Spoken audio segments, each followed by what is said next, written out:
له نظر، له جادو، له سحر او له هر څه نه د بچ کېدو لپاره هر سهار او هر ماښام له لمانځه وروسته لومړی الحمدلله وایي، د الله تعالی اسماء الحسنا یادوي، ورپسې درود شریف، له هغې وروسته د سورة بقرې لومړي آیتونه الف لام میم د اولئک علی هدی من ربهم واولئک هم المفلحون پورې، له دې وروسته آیت الکرسی لولئ، ورپسې د بقرې سورت ورستی آیتونه لا یکلف الله نفسا الا وسعها تر اخره پورې.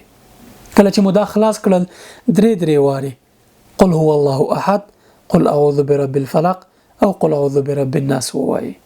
رسول الله صلی الله علیه وسلم چې بکله ویده کېده دغه درې سورتونه قل هو الله احد او معوذتین به درې وارې ویل، په لاسونو به کول او په ټول جسد باندې به لاس تیراو. دا مو له هر شر له هر ضرر نه بچ کوي. کله چې تاسو آیت الکرسی وایي د شپې به تاسو ته ملایکې مقرب شي چې تاسو ساتنه وکړي، هر شر او ضرر او مشکلات بدن ان شاء الله دفع کوي. مسنونه دعاګانې راغلي دي چې تاسو پرې د ځان وقایه کولی شي. یو ده بسم الله الذي لا يضر مع اسمه شيء في الارض ولا في السماء وهو سميع العليم، درې واري ساره مخمو همیشه وایي. بل اعوذ بكلمات الله التامات من شر ما خلق، درې واري اعوذ بكلمات الله التامه ومن كل شيطان هامه ومن كل عين لامه، یعنی له هر ضرر رسونکو سترګو نه تاسو الله تعالی ته پناه وړئ.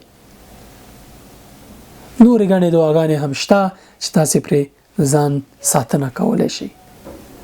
الله تعالی باندې توکل کوئ، هیڅ شی تاسو ته ضرر نشي رسولی.